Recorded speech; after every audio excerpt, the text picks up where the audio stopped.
नमस्कार सांग मैंने शुभ आपण स्वागत करछि गोटे नुआ वीडियो को एवं गोटे नुआ रेसिपी को। चलतु एबे आमे रेसिपी स्टार्ट करिवा। देखंतु आज आमे आरिसा पिठा बा घी पिठा तैयारी करिवा। सेति पई मु काली सकाळर 9टा बेले चाउल भेदे देथिली। आज सकाळ 9टारे मु चाउल को छाणी के एई परि भाबरे गोटे कपड़ा रे सुखै देछि। देखंतु हमर चाउल एई परि भाबरे झुनझुन टिके होई गेले तादर पानी बेसी रहिबनी कि बेसी सुखिला भी हेबनी। आमे ताको चूरी देबा। देखंतु मु एबे चाउल को चूरी की एई परि भाबरे तार चूना प्रस्तुत करि नैछि। चूना को आमे बेसी मेन करिबानी किबा बेसी अदड़ खदड़ करिबानी। एई परि भाबरे आमे चूना को चूरी नेबा। देखंतु प्रथम गैस रे कढ़ाई बसई देली। कढ़ाई बसई की गुड़ पकई देली। गुड़ को एई भाव में पाग कर देली। सेथिरे मु 4-5टा गुजराती छेची पकई देली एवं किछि पान मधुरी पकई देली। आमे गुड़ रे चूना एकाथरे पकईयानी, अल्प अल्प पकईया एवं ताकू गोटे हाथ रे गोलेइबा, नहले चूना मुंडा हेई जिवो। मु देखंतु केउबुली भाव रे सब तक चूना को आस्ते आस्ते पकई की गोलेइली।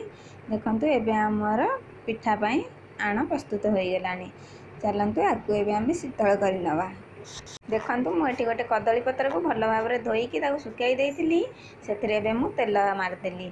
देखंतु एबे मु सब तक आण को से पत्र रे ओजार देली। एबे चलतु एबे आमे पिठा गढिबा। आण को आमे बेसी समय शीतल करिबानी, पिठा टाण हेई जिवो। आमे ताकू संगे संगे देखंतु एई परि भाव रे गोल गोल करिकी तैयारी करि नेबा। देखंतु एबे हमर पिठा गढी की होई गेलानी। चलतु एबे आमे छाणीबा। मु गैस रे कढ़ाई बसई की तेल गरम पाई रखी देइथिली। देखंतु तेल हमर भल भाव रे गरम होई गेलानी।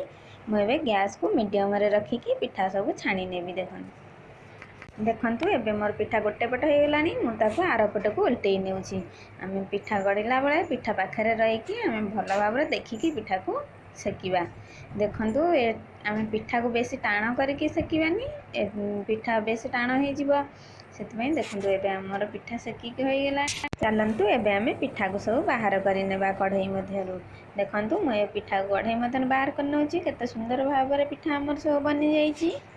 एई परि भाव रे आमे सब तक पिठा को सेकी नबा। देखंतु मु केते सुंदर भाव रे सब तक पिठा को छाणी नेली। हमर आरिसा पिठा बा घी पिठा प्रस्तुत होई गेला। आपण माने एई परि भाव रे करि खांतु। केमिति लागिला मते कमेंट माध्यम रे निश्चिंत जणांतु। मोर वीडियो भल लागिले मोर चैनल को लाइक शेयर सब्सक्राइब कर दियंतु। रहउछि धन्यवाद।